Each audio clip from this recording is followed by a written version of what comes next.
Hi, ಇದು ನಮ್ಮೂರಿನ fish market. ನೀವೇ ನೋಡ್ಬೋದು, ಫಿಶ್ ಮಾರ್ಕೆಟ್ ಪಕ್ಕದಲ್ಲಿ ನದಿ, ಹೊಳೆ ಅದೆ ಅಂದರೆ ನಮಗೆ ಎಷ್ಟು ಫ್ರೆಶ್ ಫಿಶ್ ಆಗಲಿ ಪ್ರಾನ್ಸ್ ಸಿಗ್ಬೋದು ಅಂಥೇಳಿ ಇವತ್ತು ಮನೇಲಿ ಪ್ರಾನ್ಸ್ ರೆಸಿಪಿ ಮಾಡುವ ಅಂಥೇಳಿ ನಾನು ಮಾರ್ಕೆಟಿಗೆ ಹೋಗಿ ಪ್ರಾನ್ಸ್ ತಗೊಬಂದೆ. ಇದನ್ನು ಮಾಡೋ ರೆಸಿಪಿ ಅಥವಾ ಸಾಂಬಾರು ಸಾರು ತುಂಬ ಸಿಂಪಲ್ಲು, ಈಸಿ, ಕ್ವಿಕ್ ಆಗಿರೋದು. ನಮ್ಮ ಕೋಸ್ಟಲ್ ಕಡೆ ಇದ್ದು ಸ್ಪೆಷಲ್ ಅಯ್ಯ. ಒಬ್ಬೊಬ್ಬರು ಮನೇಲಿ ಒಂದೊಂದು ಥರ ಮಾಡ್ತಾರೆ. ನಮ್ಮ ಮನೇಲಿ ಯಾವ ಥರ ಮಾಡಿದ್ರು ನಾನು ನಿಮಗೆ ಇವತ್ತು ತೋರಿಸ್ದೆ. ಒಂದು ಪ್ಯಾನ್ ತಗೊಂಡು ಆ ಪ್ಯಾನ್ ಬಿಸಿ ಆಗ್ತಾ ಇದ್ದಂಗೆ ಅದಕ್ಕೆ ಎಣ್ಣೆ ಏನೂ ಹಾಕಲಿಲ್ಲ, ಹಾಗೆ ಡ್ರೈ ಆಗಿ ರೋಸ್ಟ್ ಮಾಡ್ಕೊಂಡ್ರು. ಸ್ವಲ್ಪ ಜೀರಿಗೆ, ಬೆಳ್ಳುಳ್ಳಿ, ಅದಾದಮೇಲೆ ಈಗ ಹಾಕ್ತಾ ಇರೋದು ಕೊತ್ತಂಬರಿ ಕಾಳು ಅಥವಾ ಧನಿಯಾ ಕಾಳು. ಇದು ಚೆನ್ನಾಗಿ ರೋಸ್ಟ್ ಮಾಡಬೇಕು. ಹಂಗೇಳಿ ಅದನ್ನು ಕತ್ತಿ ಹಾಕೋಕ್ಕಾಗ ಅಂದರೆ ಬರ್ನ್ ಆಗೋಕ್ಕಾಗೋದು. ಅದಾದಮೇಲೆ ಲಾಸ್ಟಿಗೆ ಒಂದು ಸ್ವಲ್ಪ ಒಣಮೆಣಸು, ಅಂದರೆ ನಮ್ಗೆ ಖಾರ ಎಷ್ಟು ಬೇಕೋ ಅದಕ್ಕೆ ತಕ್ಕಷ್ಟು. ಇದ್ರ ಜೊತೆ ಎಲ್ಲಕ್ಕಿಂತ ಹೆಚ್ಚಾಗಿ ಇವತ್ತು ಸ್ಪೆಷಲ್ ಏನಪ್ಪ ಅಂದರೆ ಬಸ್ಲೆ ಜೊತೆ ಬೆಳ್ಚು, ಬಸ್ಲೆ ಜೊತೆ ಈ ಪ್ರಾನ್ಸು, ಇದ್ರದ್ದು ಟೇಸ್ಟೇ ಒಂಥರ ಸೂಪರ್ ಇರ್ತದೆ. ಇದು ಬಸ್ಲೆ ಸೊಪ್ಪು, ದಂಟು ಮತ್ತು ಈರುಳ್ಳಿ, ಟೊಮೆಟೊ, ಹಸಿಮೆಣಸು. ಒಂದು ಪ್ಯಾನಲ್ಲಿ ಒಂದು ಸ್ವಲ್ಪ ಎಣ್ಣೆ ತಗೊಂಡು ಈರುಳ್ಳಿನ ಚೆನ್ನಾಗಿ ಅದು ಬ್ರೌನಿಷ್ ಆಗೋ ತನಕ ಫ್ರೈ ಮಾಡ್ಕೋಬೇಕು, ಯಾಕಂದರೆ ಅದರಲ್ಲೇ ಇರೋದು ಟೇಸ್ಟು. ಅದಾದಮೇಲೆ ಸ್ವಲ್ಪ ಈ ಟೊಮ್ಯಾಟೊ ಮತ್ತು ಹಸಿಮೆಣಸು ಹಾಕಿ ಹಾಗೆ ಫ್ರೈ ಮಾಡ್ಕೋಬೇಕು. ಅದಾದಮೇಲೆ ಇದು ನಾನು ನಿಮ್ಗೆ ತೋರಿಸ್ಲಿಕ್ಕೆ ಇಟ್ಕೊಂಡಿದ್ದು, ಇದು ಫುಲ್ ಇದ್ರ ಸ್ಕಿನ್ ಎಲ್ಲ ತೆಗೆದು ರೆಡಿ ಮಾಡಿ ಇಟ್ಕೊಂಡು, ಆಮೇಲೆ ಮಸಾಲೆಗೆ ನಮಗೆ ಕಾಯಿ ಇಂಪಾರ್ಟೆಂಟು. ತೆಂಗಿನಕಾಯಿ ಇಲ್ಲದೆ ನಮ್ಗೆ ಸಾರೇ ಆಗೋದಿಲ್ಲ. ಆಮೇಲೆ ಹುರ್ಕೊಂಡಿಟ್ಟಿರೋ ಐಟಮ್ ಹಾಕಿ ಮಸಾಲಾನ ರುಬ್ಕೊಂಡ್ರೆ ಆಯಿತು. ಅದಾದಮೇಲೆ ಈರುಳ್ಳಿ, ಟೊಮೆಟೊ, ಹಸಿಮೆಣಸು ಸ್ವಲ್ಪ ಬೇಯ್ತಾ ಇದ್ದಂಗೆ ಬಸ್ಲೆ ದಂಟು ಹಾಕಿ ಸ್ವಲ್ಪ ನೀರು ಹಾಕಿ ಅದ್ರ ಮೇಲ್ಗಡೆ ಬಸ್ಲೆ ಸೊಪ್ಪು, ಬಾಜಿ ಎಲೆ ಇರ್ತದಲ್ಲ ಬಸ್ಲೆದು ಎಲೆ ಹಾಕಿ ಅದನ್ನು ಸ್ವಲ್ಪ ನೀರು ಆಲ್ರೆಡಿ ಹಾಕಿರ್ತಲ್ಲ ಮುಚ್ಚಿ ಬೇಯಿಸಿದ್ರೆ ಆಯಿತು. ಅದು ತಾನಾಗೆ ಬೇಯ್ತದೆ. ಎಲ್ಲಕ್ಕಿಂತ ಹೆಚ್ಚಾಗಿ ಇವತ್ತೇ ನಾನು ಆ ಪ್ರಾನ್ಸಲ್ಲಿ ಒಂದು ಸ್ವಲ್ಪ ಎತ್ತಿಟ್ಕೊಂಡು ಒಂದು 4 ಫ್ರೈ ಮಾಡ್ಕೊಳ್ಳುವ ಅಂಥೇಳಿ. ಇದು ಸಿಂಪಲ್ ಫ್ರೈಯಲ್ಲೂ ವೆರೈಟಿ ಅದೇ. ಇದು ನಾ ಮಾಡ್ತಿರೋದು ನಾರ್ಮಲು ಸಿಂಪಲ್ಲು.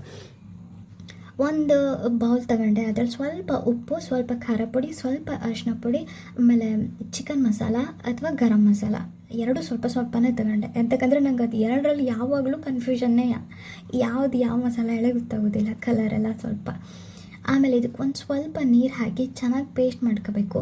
ನೀರು ಹಾಕ್ತಾ ಇದ್ದಂಗೆ ಇದಕ್ಕೆ ನಾನು ಒಂದು ಸಣ್ಣ ಹುಣಸೆ ಹಣ್ಣು, ಹುಣಸೆ ಹುಣಸೆ ಟ್ಯಾಮ್ರಿಡ್ ಹಾಕಿದ್ದೆ. ಎಂತಕ್ಕಂದರೆ ಅದು ಸ್ವಲ್ಪ ಹುಳಿ ಬಿಟ್ಟರೆ ಬಿಟ್ಟರಲ್ಲ ಹುಳಿ ಅಂದರೆ ಸೋರ್ ಟೇಸ್ಟ್ ಬರಬೇಕು. ಆವಾಗಲೇ ಅದರದ್ದು ಇದು ಟೇಸ್ಟ್ ಸ್ವಲ್ಪ ಹುಳಿ ಆಗಿದ್ದರೆ. ಪೇಸ್ಟ್ ಥಿಕ್ಕಾಗ್ತಾ ಇದ್ದಂಗೆ ಅದನ್ನು ಇದು ಎಲ್ಲ ಕ್ಲೀನಾಗಿ ನೀಟಾಗಿ ವಾಶ್ ಮಾಡಿ ಇಟ್ಕೊಂಡಿದ್ದೆ ಪ್ರಾನ್ಸ್ಗೆ ಅದು ಮ್ಯಾರಿನೇಟ್ ಮಾಡಲಿಕ್ಕೆ ನಾನು ಇದು ಪೇಸ್ಟ್ ಮಾಡ್ಕೊಂಡಿದ್ದೆ ಅಲ್ಲ, ಅದನ್ನೆಲ್ಲ ನಾನು ಮ್ಯಾರಿನೇಷನಿಗೆ ಇಟ್ಟೆ. ಆಮೇಲೆ ಇಲ್ಲಿ ಬಸ್ಲೆ ಬೆಂದದೆ ನೋಡಿ. ಇದು ಓಪನ್ ಮಾಡಿ ನೋಡಿದಾಗ ಇದು ಒಂದು ಜಾಸ್ತಿ ಏನು ಟೈಮ್ ತಗೊಳ್ಳೋದಿಲ್ಲ, ಎಳೆ ಬಸ್ಲೆ ಇದು, ಹಾಗಾಗಿ ಇದು ಬೆಂದಿರ್ತದೆ. ಇದು ಬೇಯ್ತಾ ಇದ್ದಂಗೆ ಇದಕ್ಕೆ ಸಾರಿಗೆ ಎಷ್ಟು ಬೇಕೋ ಅಷ್ಟು ಪ್ರಾನ್ಸನ್ನು ಮತ್ತೆ ಹಾಕಿ ಇದು ಬೇಯಿಸ್ಲಿಕ್ಕೆ ಇಡಬೇಕು. ಈ ಪ್ರಾನ್ಸು, ಫಿಶ್ಶು ಇದಕ್ಕೆಲ್ಲ ಚಿಕನ್ ಥರ ಅಲ್ಲ, ಸ್ವಲ್ಪ ಬೇಗನೆ ಬೇಯ್ತದೆ ಸಾಫ್ಟ್ ಇರೋದ್ರಿಂದ.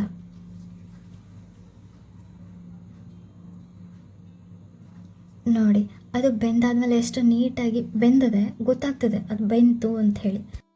ಕಾಯಿ ಜೊತೆ ಮಸಾಲೆ ಅದು ರುಬ್ಬಿದ್ರಲ್ಲ, ಅಲ್ಲೂ ಸ್ವಲ್ಪ ಉಪ್ಪು ಹಾಕಿದ್ದು. ಅಲ್ಲಿ ಉಪ್ಪು ಹಾಕೋದಕ್ಕೆ ಇಲ್ಲಿ ಇದು ಸುಮಾರಷ್ಟು ಬೆಂದಾದ್ಮೇಲೆ ಇದಕ್ಕೆ ಸ್ವಲ್ಪ ಉಪ್ಪು ಅಷ್ಟೇ ಆ್ಯಡ್ ಮಾಡಿದ್ದೆ. ಅಂತಕ್ಕಂದರೆ ಆಲ್ರೆಡಿ ಮಸಾಲದಲ್ಲಿ ಉಪ್ಪಿರೋದ್ರಿಂದ ನೋಡ್ಕೊಂಡು ಹಾಕಿದ್ರೆ ಆಯ್ತೊಳಿ. ಸೊ ಫೈನಲ್ ಆಗಿ ನೋಡಿ, ಅದು ಕುದಿಯುವಾಗ ಹೆಂಗೆ ಅಂದರೆ ಕಾಯಿ ಸ್ವಲ್ಪ ಜಾಸ್ತಿನೇ ಹಾಕಿರೋದ್ರಿಂದ ಅದರ ಟೆಕ್ಸ್ಚರು, ಕ್ರೀಮಿ ಟೆಕ್ಸ್ಚರ್ ಎಷ್ಟು ಚಂದ ಟೇಸ್ಟ್ ಕೊಡ್ತದೆ ಅಂದರೆ ಮತ್ತು ಸ್ವೀಟ್ನೆಸ್ಸು ಕೊಡ್ತದೆ. ಸೊ ಅದು ಕುದಿಲಿ ಅಂಥೇಳಿ ಮುಚ್ಚಿದ್ದು. ಅದು ಓಪನ್ ಆದಮೇಲೆ ಇನ್ನೂ ಅದು ಕ್ರೀಮಿಯಾಗಿ ತುಂಬ ಡೆಲಿಷಿಯಸ್ ಆಗಂತೂ ಕಾಣ್ತಾ ಇದೆ.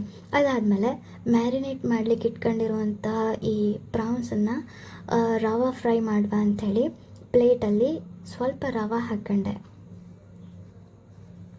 ಆ್ಯಕ್ಚುಲಿ ಇವತ್ತು ಸಾರು ಮಾಡಿರೋದು ಅಮ್ಮ, ಈ ಫ್ರೈ ಮಾಡಿರೋದು ನಾನು, ಹಾಗಾಗಿ ಸಾರು ಇನ್ನೂ ಟೇಸ್ಟಾಗೇ ಬಂದದೆ, ನಂಗೆ ಗೊತ್ತದೆ. ಈ ಒಂದೊಂದೇ ಪ್ರಾನ್ಸ್ ತಗೊಂಡು ಅದು ರವೆ ಜೊತೆ ಚೆನ್ನಾಗಿ ಮಿಕ್ಸ್ ಮಾಡಿ ಅದನ್ನು ಒಂದು ಪ್ಲೇಟಲ್ಲಿ ಇಟ್ಕೊಳ್ತಾ ಇದ್ದೆ. ಇನ್ನೊಂದು ಎಂತ ಹೇಳಬೇಕು ಅಂದರೆ, ನೀವೇ ಲೆಕ್ಕ ಹಾಕಿ, ನಾವು ಕೋಸ್ಟಲ್ನವರು ಎಷ್ಟು ಲಕ್ಕಿಗಳು ನಾವು. ನಮಗಿಲ್ಲಿ ಡೈಲಿ ಫ್ರೆಶಾಗೇ ಸಿಗ್ತದೆ. ಫಿಶ್ ಆಗಲಿ, ಪ್ರಾನ್ಸ್ ಆಗಲಿ, ಏಡಿ ಆಗಲಿ, ಏನು ಬೇಕೋ ಅದು.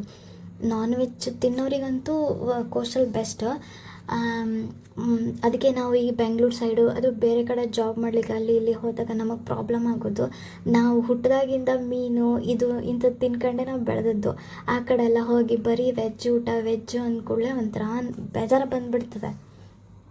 ಕೆಲವೊಮ್ಮೆ ಅಲ್ಲಿ ಉಳಿಲಿಕ್ಕೆ ಮನಸ್ಸು ಬರೋದಿಲ್ಲ ಗೊತ್ತಾ, ಜಸ್ಟ್ ಫಾರ್ ವರ್ಕಿಗೋಸ್ಕರ ಅಷ್ಟೇ ಹೋಗಬೇಕು ಅಂಥೇಳಿ. ಎನಿವೆ, ಇದು ನಾನು ಪ್ರಾನ್ಸ್ನ ರವಾದಲ್ಲಿ ಮುಳುಗಿಸಿ ಆಮೇಲೆ ಎಣ್ಣೆ ಕಾಯ್ತಾ ಇದ್ದಂಗೆ ಅದನ್ನು ಫ್ರೈ ಮಾಡ್ಕೊಂಡೆ.